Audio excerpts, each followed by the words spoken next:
Hello అండి, అందరికీ నమస్తే. నేను మీ రోజా గోపి. అందరు ఎలా ఉన్నారు? బాగున్నారా? నేను కూడా చాలా బాగున్నాను. అందరికీ కార్తీక పౌర్ణమి శుభాకాంక్షలు. ఇక కార్తీక పౌర్ణమి రోజు అందరూ 360 ఒత్తులు వెలిగించారా? ఇంకా మేమైతే 365 ఒత్తులు వెలిగించాము.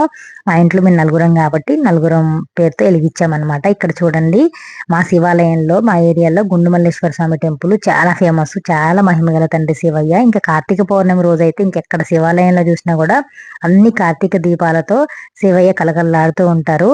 మా ఇంట్లో ఈ కార్తీక మాసం స్టార్ట్ అయినప్పటి నుంచి ఉదయం సాయంత్రం అయితే నేను ఇంట్లో పూజ చేసుకొని దీపం పెట్టుకుంటున్నాను, తులసి కోట దగ్గర కూడా.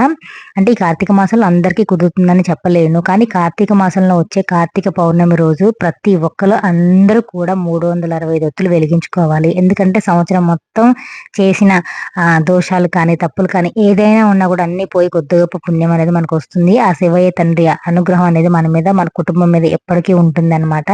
అందుకే కార్తీక పౌర్ణమి రోజు ఖచ్చితంగా 360 ఒత్తులు దీపాలు వెలిగించుకోవాలి అని చెప్పి అంటారు కదా. ఇంకా 360 ఒత్తులు కూడా ఎవరు వెలిగించాలి? ఇంటి యజమాని అంటే భర్త వెలిగించాలి. భర్త వెలిగిస్తేనే మనకి ఇంకా పూర్తి సంపూర్ణమైన పూజ ఫలితం అనేది లభిస్తుంది.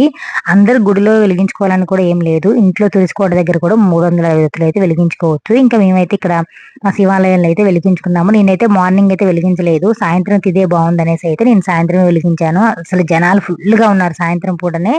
ఇంకా అందరం మా ఫ్యామిలీతో అంతా వెళ్ళి అయితే మంచిగా దర్శనం చేసుకొని దీపాలు అయితే వెలిగించుకున్నాము. మా కార్తీక పౌర్ణమి పూజ అయితే ఇలా జరిగిపోయింది అనమాట. అందరికీ థ్యాంక్ యూ సో మచ్.